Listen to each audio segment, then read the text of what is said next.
Hello, guys, and welcome to the Empowered Queen Show. This is Marsha Mayfield, your host, and today I am super excited that I have my superstar friend with me. I'm really, really excited because of the information that I know that she's about to pour into us is going to be very, very helpful. And so what I encourage you to do is to get pen and your pads ready.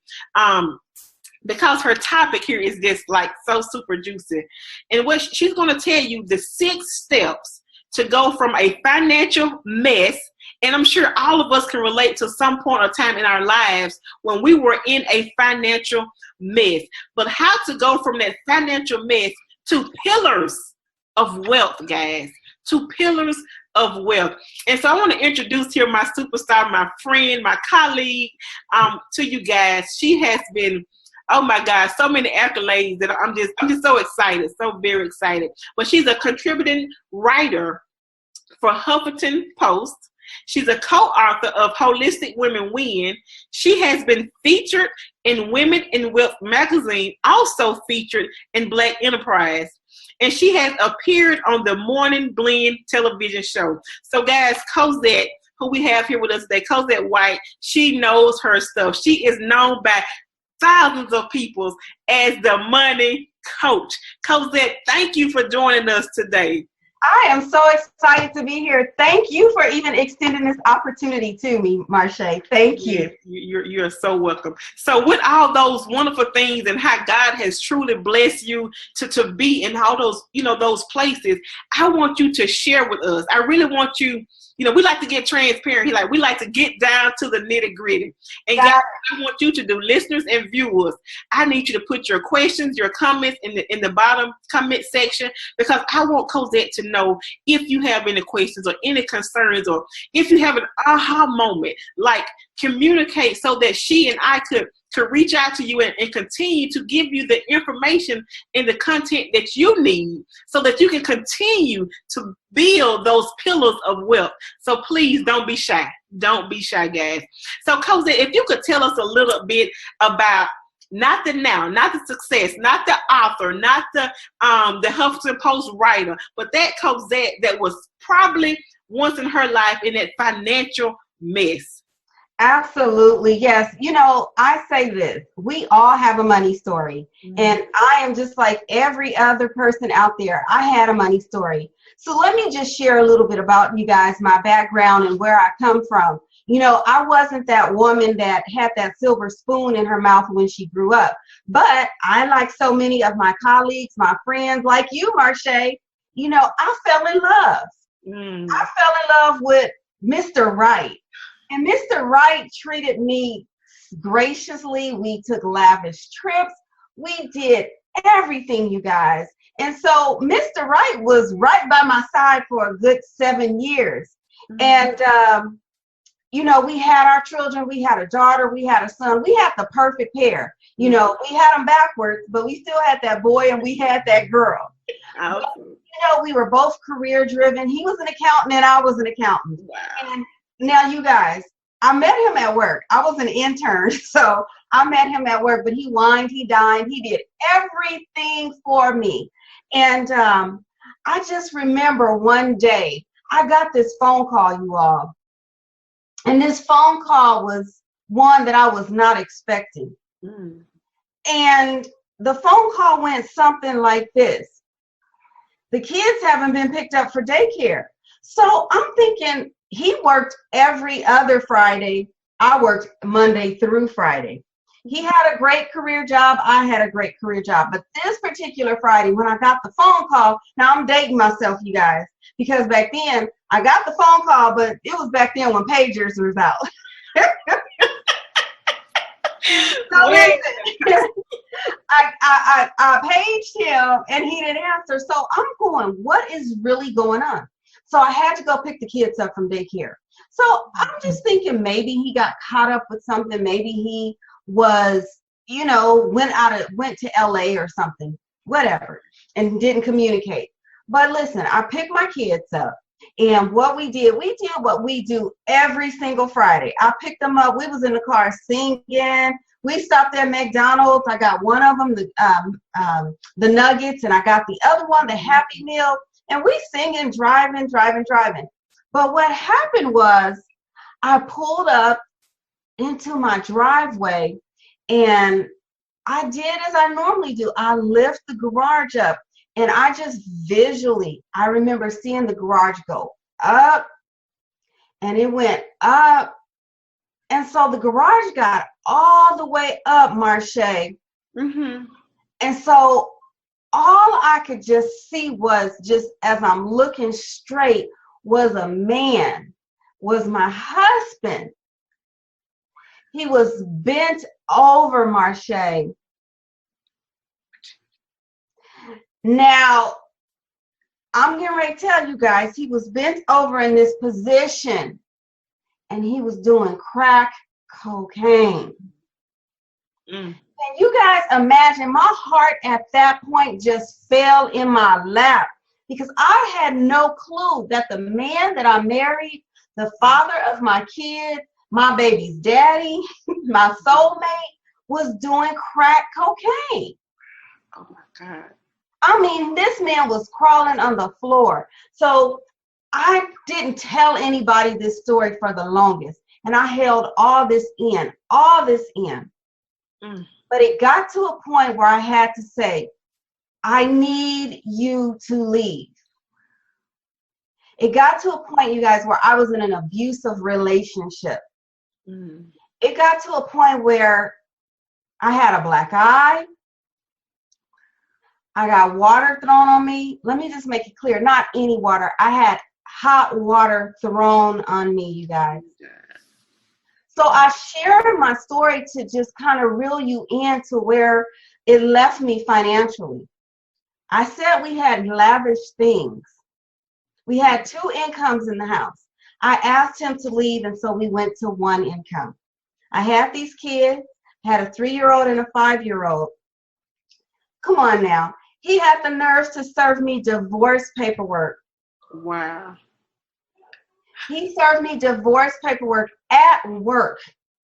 And I was going through all of this. So you can imagine all the stress going on. I made some mistakes at work. Guess what happened, Marche? What happened? I got called in the office one day. I process payroll, and that's very, very critical. Mm. I got called in the office. Long story short, they told me I made a mistake, and they were letting me go immediately. Oh, wow. So you guys, I went from 2 incomes to 1 income to nothing. And then things just started spiraling from there. You talk about trying to get yourself out of a hole. I was deep in a hole financially, you all. But I didn't allow myself to stay there. I had to go and get on public assistance, yes. But I wasn't going to stay there. I knew that I had more to give to my kids, more to give to the community, more to give to people just like all of you that are listening. And I was not going to allow myself to stay deep down in the hole. So I began to read books. I began to study. I began to start putting money away after I got myself up out of this hole, because it took me a while. But I got myself back on my feet, and I vowed never, ever, ever to find myself in that situation again. Wow. Never, ever. Wow. I just want to make reference to something that you said that was so profound and so powerful, is that you vowed to yourself that you wouldn't do that. And not only that, you made a statement that said that you began to educate yourself. You began to, you did action, you did work. Right. To make something happen. And I want the listeners and the viewers to capture that, because a lot of times we get caught up in our story, and we want everyone to feel, sorry for us, and, and just share so many emotions. But in order to overcome that, you did something. Right. You did something. I was a statistic, but I wasn't going to stay a statistic. Mm. I knew that in order to get up out of it, I couldn't stay in that pity party, so to speak. I had to start picking up books, I had to change my mindset. And I really, really did. When I say this, listeners, I had to change my mindset because I had a mindset of everything was given to me.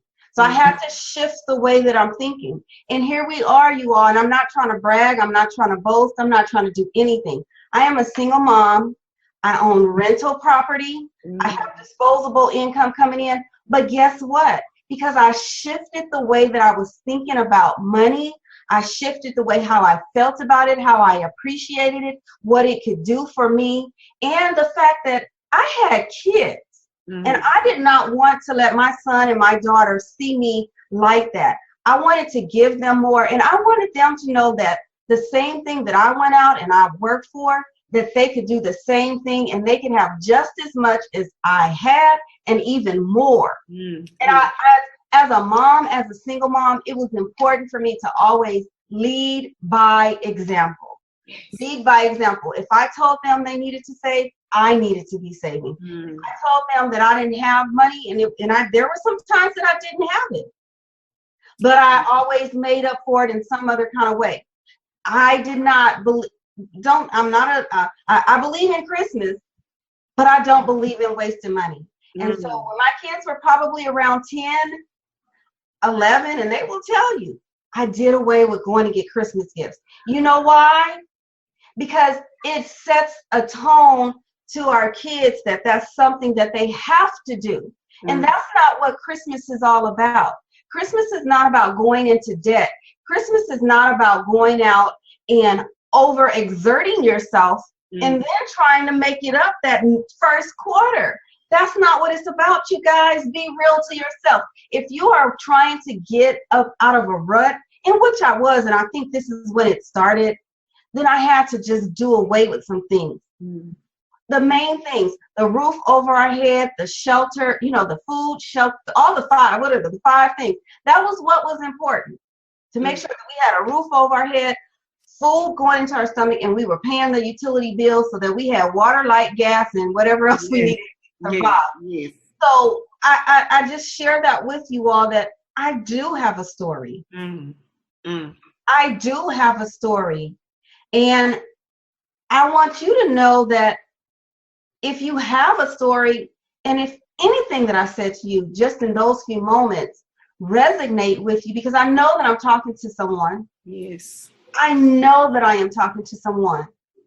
Step up. Ask for help. It's nothing wrong with asking for help.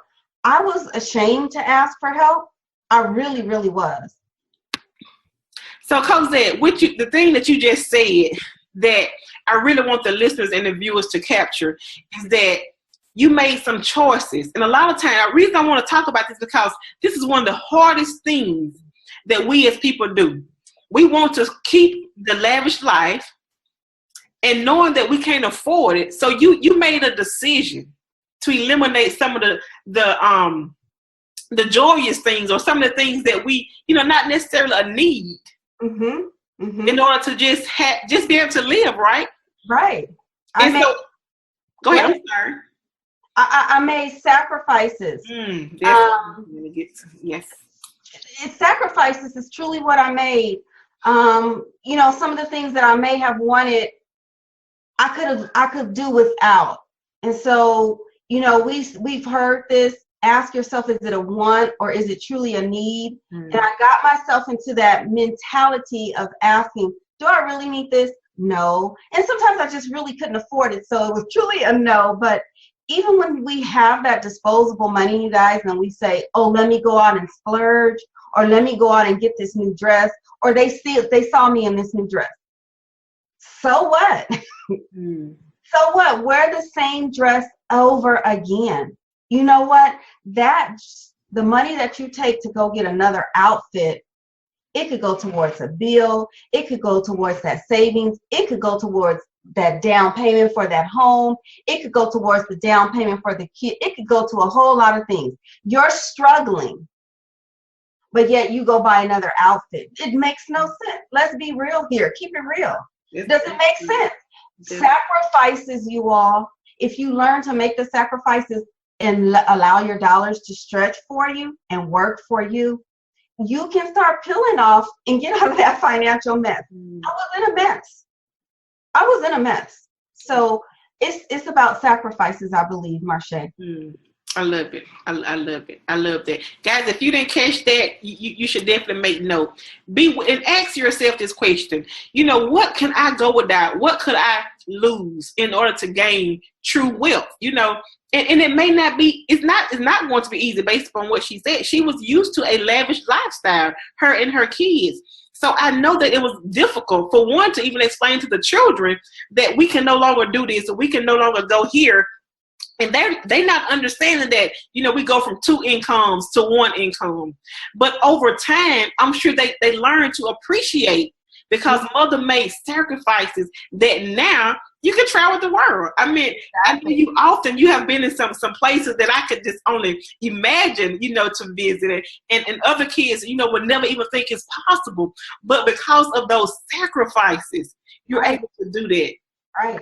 And you know, again, it started with the mindset. And when we talk about the financial mess that how to get out of the financial mess, it started with the mindset. I said to myself, I don't want to stay like this. I want to make it better for my kids. I'm going to do what it takes. I'm that kind of woman. I'm going to do what it takes as a single woman to make sure that we had it. So once I shifted my mind, I got rid of that clutter. And I had clutter, you guys. I don't want to make it seem like, you know, it was just a smooth transition, because it really wasn't. I had to get rid of some issues that I was dealing with because I was going through the divorce, but I dealt with them. You know, just gradually, you all work with them, work through them. Have someone that you can talk to, but shift your mindset. And once you shift that mindset, then you're ready to detox the language that you're using. You know, instead of saying I'm broke, don't say I'm broke. Just say it's not in our budget this week. You know, you're the subconscious mind. And then start using affirmations. Switch things from I'm broke or I don't have no money coming in the mail. Listen, I believe in money affirmation. When I say I am a money magnet or money arrives in my mailbox, listen, you guys, I don't care if a check is $2.32. I don't care if it's $232. Those little small checks can come in my mailbox. I'm depositing them. I'm not going to put them over there and don't never take them to the bank. That's me. Now, some people say I'm frugal. Oh, well, $2.32 adds up. I don't know about you guys, but I still pick up pennies too, by the way. That's what I'm talking about. And I'm really tickled that you say that, because just today, I had paid off a credit card. I'm assuming years ago, because I don't even remember the credit card. And I'm assuming again that I overpaid. And I received a check in the mail today for $10 and some change. And I was like, yes, I got a check. And I instantly went to the bank to deposit that check. Right. If you don't deposit that, just accumulate them but make sure they don't get stale date. But take it to the bank, you guys. All of that adds up. You know, put it in a slush fund, emergency day, whatever. But once you start using those positive affirmations, then I want you guys to think about a budget. Now, you know, some people say, oh, a budget doesn't work. A budget is something, don't get caught up in the word, don't get caught up in it. All you guys need to do, take the income that you bring in and take your expenses, subtract the two, and you either have a surplus or you're in a deficit. If you're in a deficit, then we need to talk about ways to get you to use the passionate skills that you already have to generate money. Okay? I just told you a story. I could turn that story into a book. You have a story. Turn your story into a book. You have a passion, whether it's cooking, making cupcakes, making pastries. You have a passion. If you're in a deficit, think about what it is that you passionately love to do. Now, before Marche and I got started, someone was putting on Marche's makeup. Maybe you like to do makeup. Become a makeup artist. Maybe you have a niche for fashion. You know, I was talking to someone the other day. She wanted to do fashion, makeup, and image. Wow. Those are all things that I want you guys to think. I love to do it, and it naturally comes to you. Finances naturally comes to me. Okay, so what did I do? I've turned it into a business to help other people. Okay, don't worry about, oh, but I'm gonna have to charge them. Other people are charging. Yes. Why can't you charge? Yes. Okay, so again, we were on budget. You take your income, you take your expenses, you get down to the bottom, subtract. Either you have more money left or you don't have any. If you don't have any, then you need to start thinking about, let me talk to Marche. Let me talk to someone that can help me put together a business. Okay, that's what we're here for. Ladies and gentlemen, whoever is out there listening, you have an idea. It's a matter of putting that idea into motion and making some money from it. Take that book, take portions of those chapters, have conversations like Marche and I are. Yes. Okay? Yes. But I want you guys to just think outside the box. Get out of this little 4 box and think way over here and way over here. If you are a minimal thinker, then you are going to stay a minimalist. You have to think like the big people think, and then that's how we grow. Yes. And then once you get that book, start doing other things with it. Start hosting shows. Start doing things. Multiple streams of income. Whoop, whoop. Okay. So I'm going to tell you guys, and I don't know how I'm doing on time, Marche. You're doing great. You're doing great. Multiple streams of income. I'm not trying to brag. I'm not trying to boast. I have the consulting. If it's not going well, I need another stream. I have the rental property. It's covering the mortgage. It's covering the property taxes. It's covering the homeowners association. Anything else, I put it towards my primary residence to pay down the mortgage, to reduce the debt over, in this, my primary property. Yes. I have a book out, residual income. Yes. I coach. I have VIP days. I have group days, offer retreats, offer workshops. Use your skills. If you're in the fashion, have a fashion show. Teach men and women how to dress for success. Teach the women, maybe, the pear shape, the round shape, all of that. Teach all that stuff, you all. If you love it, someone wants to buy it.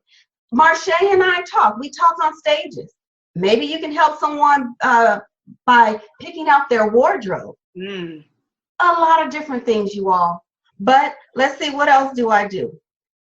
I write for the Huffington Post. I'm a notary. I do income taxes. So I think you guys get where I'm going with it. Yes. Multiple streams of income. If one revenue stream has slowed down, then you pick up on the other one so that there is money always rotating around that revenue wheel. Yes. And continue to draw from what you already know. Don't make it harder for yourself. Draw from what it is that you already know. Okay? And then from there, then what I want you to do is talk to Marche about helping you set that business up so that it's legal. You're doing your taxes the way that they're supposed to. You have your systems in place.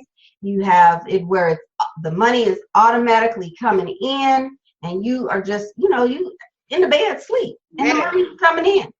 Okay, so this would be a great feeling. Some things that I wanted to share with you guys. I didn't mean to venture off, but I went there. If you on your budget and you're in a deficit, do something about it.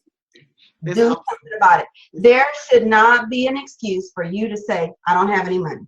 Awesome. I love it. I don't like saying hustle, but do something. Do something.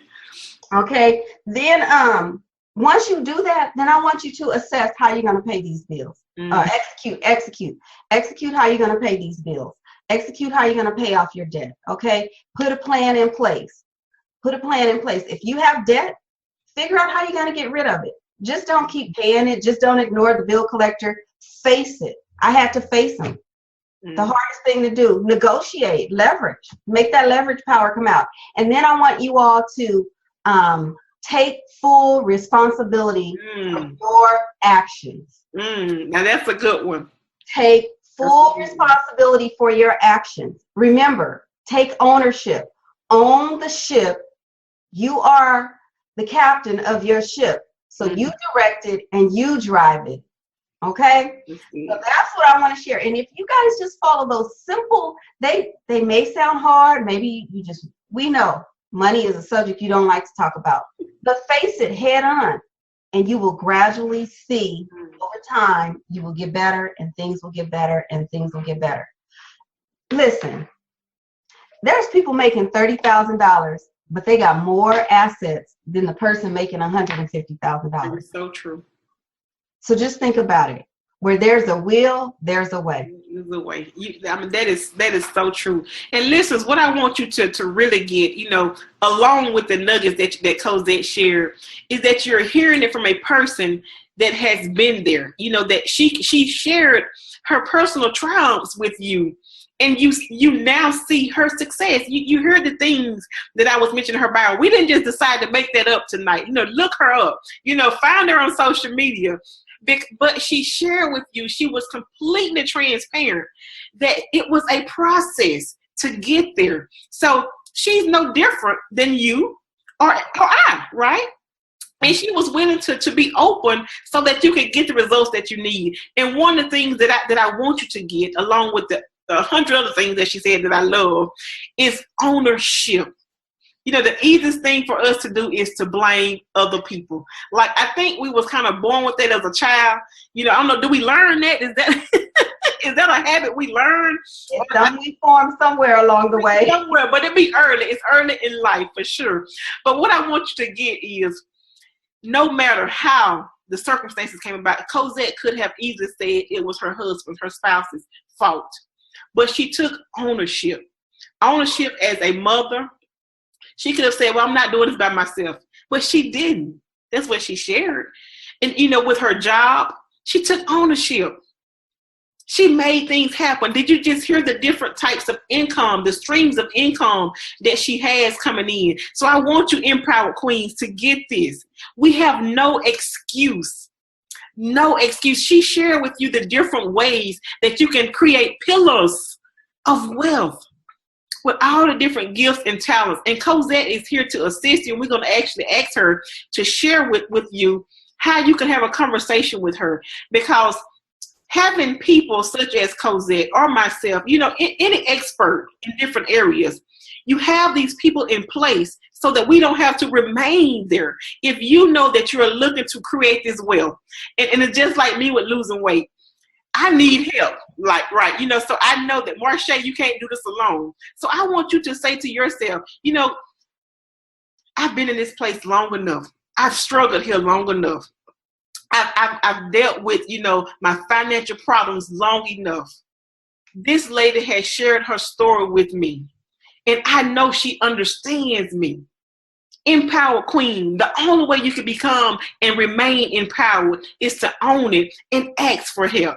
And this is the reason why we have this show, is to bring the people before you that could assist you, that could serve you, and that could take you to the places that you desire to go. And so I'm going to stop because I get excited because that you really, really share it with the listeners and the viewers, a way out.